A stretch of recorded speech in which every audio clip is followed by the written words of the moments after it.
బుజ్జమ్మ నీ కూతురా అని అమర్ ప్రశ్నించటంతో ఎందుకు సార్ అలా అడుగుతున్నారని భాగ్య అంటుంది. ఎందుకంటే నీ కూతుర్లా నువ్వు చాలా కేరింగ్ చూపిస్తున్నావు కదా అని అమర్ అంటాడు. సార్ నేను అందరి పిల్లల మీద అలాగే కేర్ తీసుకుంటాను. అందులోనూ బుజ్జమ్మ అందరికంటే చిన్నపిల్ల కదా, అందుకే కొంచెం కేర్ ఎక్కువగా తీసుకుంటున్నాను అని భాగ్య చెప్తుంది. ఎంతైనా నీలాంటి కేర్ టేకర్ దొరకడం ఆ పిల్లలు చేసుకున్న అదృష్టం భాగి అని అమర్ అంటాడు. నువ్వు వాళ్ళని సొంత తల్లిలా చూసుకుంటున్నావు అని అమర్ అంటే, మీరు కూడా ఆ పిల్లల్ని సొంత ఫాదర్ లాగా చూసుకుంటున్నారు కదా సార్ అని భాగి అంటే, ఎంతైనా మనమైతే కన్న తల్లిదండ్రులం కాదు కదా అని అమర్ అంటారు. మనమే కదండి తల్లిదండ్రులం అని భాగి మనసులో అనుకుంటూ ఉంటుంది. ఏదేమైనా వాళ్ళని త్వరగా వాళ్ళ తల్లిదండ్రుల దగ్గరికి పంపించేసేయాలి, కనిపెట్టాలి అని అమర్ అంటే, మనకు ఆ అవసరం రాదు సార్, ఆ పిల్లలు ఎప్పటికీ మన దగ్గరే ఉంటారు అని భాగి అంటే, ఎందుకు అలా అంటున్నావు అంటే, నాకు ఎప్పటికీ గతం గుర్తుకు రాదా, అందుకే ఆ పిల్లలు నా దగ్గర ఉంటారా అని అమర్ అంటాడు. అయ్యయ్యో నేను అలా అనలేదు సార్, మీకు గతం గుర్తుకు వచ్చిన తర్వాత అంతా మీకే తెలుస్తుంది అని చెప్తున్నానని భాగి అంటే, ఏం తెలుస్తుంది, నాకేదైనా తెలియాల్సి ఉంటే చెప్పు భాగి అని అమర్ అంటాడు.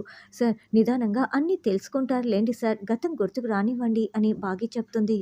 బుజ్జమ్మ ఇంట్లో ఏం చేస్తుందో ఏంటో అని భాగి మనసులో కంగారు పడుతూ ఉంటుంది. ఇక బుజ్జమ్మ కాఫీ టేబుల్పై కాలు మీద కాలు వేసి కూర్చొని ఉంటే, చిన్న పిల్లవని నేను జాలి పడ్డాను అని ప్రచండ అంటాడు. జాలి పడ్డావా, నా కాళ్ళ మీద పడ్డావా అని బుజ్జమ్మ అంటుంది. ఏమిటా వెటకారం, పిచ్చుక మీద బ్రహ్మాస్త్రం ఎందుకని అని ప్రచండ అంటే, నేను పిచ్చుకనే కానీ పిట్ట కొంచెం కూత ఘనం ప్రచండ అని బుజ్జమ్మ అంటే, అయితే నా శక్తి ఏంటో చూపిస్తానని ప్రచండ అంటే, ఐఎమ్ వెయిటింగ్ అని బుజ్జమ్మ అరుస్తూ చెప్తూ ఉండటంతో మనోహరి చెంబ ఇదంతా చూస్తూ వణికిపోతూ ఉంటారు. గుప్తా గారు కిటికీలో నుంచి చూస్తూ ఉంటారు.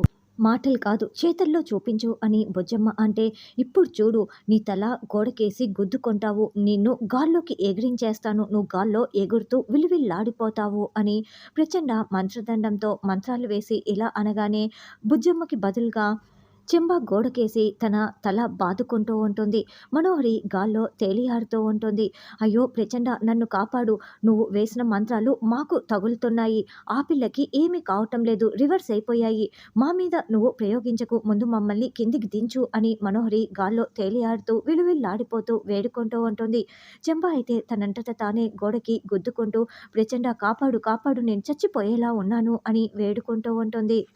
దాంతో ప్రచండ మంత్రాలు వేయటంతో మనోహరి చెంబ నార్మల్ అయిపోతారు. ఏంటి ప్రచండ నువ్వు వేసిన మంత్రాలు ఇలా రివర్స్ అయిపోయాయి అని మనోహరి టెన్షన్ పడుతూ అడుగుతూ ఉంటే, నా జోలికి వస్తే ఇలాగే జరుగుతుంది అని బుజ్జమ్మ అంటుంది.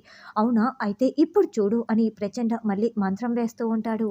అయితే ఇప్పుడు చూడు అంటూ మంత్రం వేయటంతో బుజ్జమ్మ చుట్టూ కూడా వృత్తాకార వలయంలో మంటలు మండుతూ ఉంటాయి. సూపర్ ప్రచండ, ఇప్పుడు ఈ మంటల్లో ఆ పిల్ల కాలి బూడిదైపోతుంది అని మనోహరి నవ్వుతూ సంతోషపడుతూ ఉంటుంది. ఆ ఇప్పుడు చూసావా నువ్వు కాలిపోతావు, మంటల్లో కాలి బూడిదైపోతావని ప్రచండ కూడా పైశాచికంగా నవ్వుతూ ఉంటాడు. అయితే అప్పుడే బుజ్జమ్మ పగలబడి నవ్వుతూ ఉంటుంది. ఏంటి ఈ పిల్లకు పిచ్చి పట్టిందా, ఎందుకు ఇలా నవ్వుతోంది కాలి బూడిదైపోతూ ఉంటే అని మనోహరి అంటుంది. అప్పుడే బుజ్జమ్మ ఉఫ్ అని ఊదటంతో ఆ మంటలన్నీ కూడా ఆరిపోతాయి. చూసావా నా శక్తి, ఇవన్నీ కూడా నాకు చలి మంటలతో సమానం, పిచ్చుక మీద బ్రహ్మాస్త్రం అన్నావు, ఇంతేనా నీ శక్తి, ఇంకా ఏం ప్రయోగిస్తావో ప్రయోగించు అని బుజ్జమ్మ చెప్తూ ఉంటుంది. అయితే ఇప్పుడు చూడు అని మంత్రం వేయటంతో కాలనాగులు బుజ్జమ్మని చుట్టుముట్టేస్తాయి. ఇది కాలనాగుల దిగ్బంధనం అని ప్రచండ చెప్తుంటే, వేయ్ వేయ్ ఏయ్ పాము, ఆ బుజ్జమ్మని కాటు వేసేసే, దాన్ని చంపేయండి అని మనోహరి చెప్తూ ఉంటుంది. అయితే మళ్ళీ బుజ్జమ్మ పగలబడి నవ్వుతూ ఉండటంతో ముగ్గురు షాకింగ్గా చూస్తూ ఉంటారు.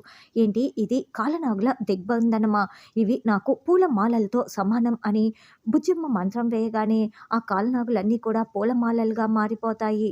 దాంతో ముగ్గురు నోరు తెరుచుకొని షాకింగ్గా చూస్తూ ఉంటారు. బల బాలిక బల, వీళ్ళకి భలే బుద్ధి చెప్పుతున్నావు అని చూస్తూ గుప్తా గారు చాలా చాలా సంతోషపడుతూ ఉంటారు. బుజ్జమ్మ నవ్వుతూ ఉంటే వీళ్ళ ముగ్గురు నోరు తెరుచుకొని చూస్తూ ఉంటారు. రాతోడు ఇంటికి వెళ్ళాడో లేదో, బుజ్జమ్మ ఎలా ఉందో ఏంటో అని బాగి కారులో కూర్చొని మరింత కంగారు పడుతూ ఉంటుంది. అప్పుడే రాతోడు బుజ్జమ్మ బుజ్జమ్మ అంటూ ఇంటి లోపలికి వస్తాడు. మెయిన్ డోర్ ఓపెన్ చేసే ఉంది, కింద ఎవరూ లేరు అని రాతోడు పరుగులు పెడుతూ పైకి వెళ్ళగానే అక్కడ బుజ్జమ్మ హోంవర్క్ చేస్తూ ఉంటుంది. ఏంటి స్కూల్‌కి వెళ్ళకుండా బుజ్జమ్మ హోంవర్క్ చేసుకుంటోంది అని మనసులో అనుకుంటూ, "ఏంటి బుజ్జమ్మ హోంవర్క్ చేస్తున్నావా? ఇంట్లో ఎవరూ లేరా?" అని రాథోడ్ అడగటంతో, "అమ్మ, నాన్న బయటికి వెళ్లారు. మిగతా వాళ్ళు ఏమో నాకు తెలీదు" అని బుజ్జమ్మ అంటుంది. "ఈ హోంవర్క్ ఏదో నిన్ననే చేసుంటే ఈరోజు స్కూల్‌కి వెళ్ళేదానివి కదా! సరేలే, నీకేం కాలేదు కదా! బాగానే ఉన్నావు కదా!" అని రాథోడ్ అంటే, "నాకేం కాలేదు. ఎందుకలా అడుగుతున్నావని" బుజ్జమ్మ అంటుంది. "ఏం లేదులే" అని రాథోడ్ అంటాడు. మనోహరి వాళ్ళు ఎక్కడికో వెళ్ళినట్లున్నారు. మిస్సమ్మ ఊహించినట్లు ఇంట్లో ఏమీ జరగలేదు. ఈ విషయం వెంటనే మిస్సమ్మకి ఫోన్ చేసి చెప్పాలి అని అనుకుంటూ హాల్లోకి వచ్చి బాగి చెప్పిన మాటల్ని గుర్తు చేసుకుంటాడు. "నా ఫోన్ కెమెరా ఆన్ చేసి పెట్టాను" అని చెప్పిన మాటలు గుర్తు చేసుకొని అక్కడున్న మొబైల్ ఫోన్ని చేతిలోకి తీసుకొని ఓపెన్ చేసి చూస్తాడు.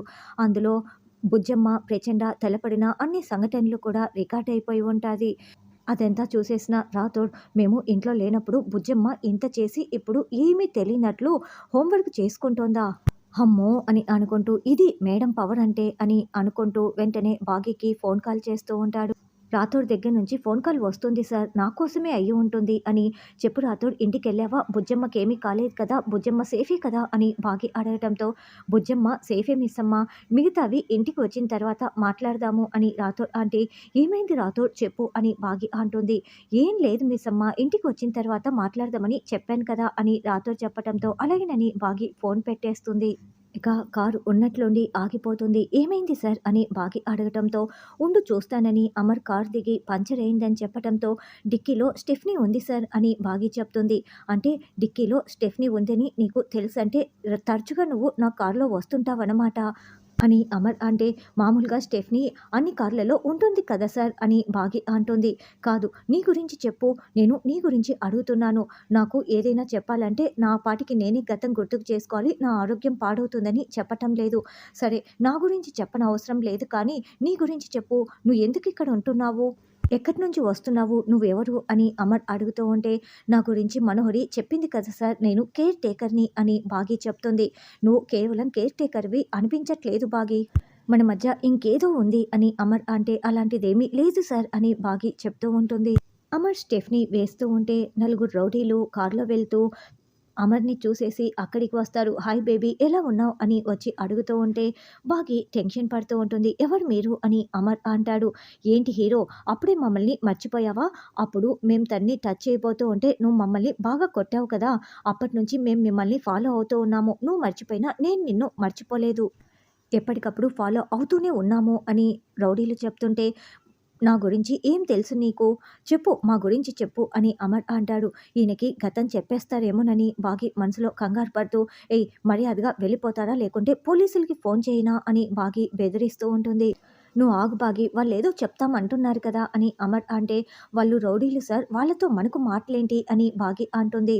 "ఈసారికి మొన్నేదో యాక్సిడెంట్ అయ్యి చిప్పు దొబ్బిందంట, గతం మర్చిపోయాడంట" అని ఒక రౌడీ అంటాడు. "మాకు పెళ్ళైపోయిందని వీళ్ళు నిజం చెప్పేస్తే ఎలా" అని బాగి టెన్షన్ పడుతూ ఉంటుంది. అయితే ఒక సినిమాలో ఒక హీరోకి తలకి దెబ్బ తగిలి గతం మర్చిపోతే మళ్ళీ తలపై కొడితే గతం గుర్తుకు వచ్చింది కదా అని ఇంకొక రౌడీ అంటాడు. అయితే ఈ హీరో గారిని ఇప్పుడు మనం తలపై కొడితే గతం గుర్తుకు వస్తుందేమోనని ఇంకొక రౌడీ అంటాడు. "అవునురా, ట్రై చేసి చూద్దాము. వెళ్ళి ఆ రాడ్ పట్టుకురాపోరా" అని ఇంకొక రౌడీ చెప్తాడు. ఇక ఆ కర్ర పట్టుకురావటంతో, "దయచేసి ఆయన్నేమీ చేయకండి" అని బాగి వేడుకుంటూ ఉంటుంది. "అలా ఎలా వదిలేస్తాం బేబీ? అప్పుడు మీరు కొట్టిన దెబ్బలకి ఇప్పుడు మేము రివెంజ్ తీర్చుకోవాలి కదా" అని రౌడీ అంటాడు. "వద్దండి, ప్లీజ్ అండి, ఆయన ఇప్పుడిప్పుడే కోలుకుంటున్నారండి" అని బాగి దండం పెడుతూ వేడుకుంటూ ఉంటుంది. "మేం తల మీద కొట్టగానే పూర్తిగా కోలుకుంటారులే బేబీ, తప్పుకో" అంటూ రౌడీ బాగిని తోసిపడేయటంతో బాగి కారు దగ్గరికి పోయి కింద పడిపోతూ ఉంటుంది. వెంటనే అమర్‌ని కొట్టబోతూ ఉంటే అమర్ కర్రని అడ్డుపట్టుకొని రౌడీల్ని చితక్కొడుతూ ఉంటాడు. అయితే కాసేపటికి రౌడీలందరూ కూడా అమర్‌ని గట్టిగా పట్టుకునేస్తారు. ఇంకొక రౌడీ కర్ర తీసుకొని అమర్ తలపై కొట్టబోతూ ఉంటే ఈసారి బాగి వచ్చి ఆ కర్రని అడ్డుపట్టుకుంటుంది. ఒక్కసారిగా ఆ రౌడీ చేతిలో ఉన్న ఆ కర్రని లాక్కొని బాగి అందరినీ కుమ్మేస్తూ ఉంటుంది. అలా అమ్మోరి ఉగ్ర రూపంలాగా బాగి అందరినీ కుమ్మేస్తూ ఉంటే అమర్ చాలా సంతోషంగా చూస్తూ ఉంటాడు. అలా బాగి అందరినీ చితక్కొట్టడంతో రౌడీలందరూ కింద పడిపోతారు.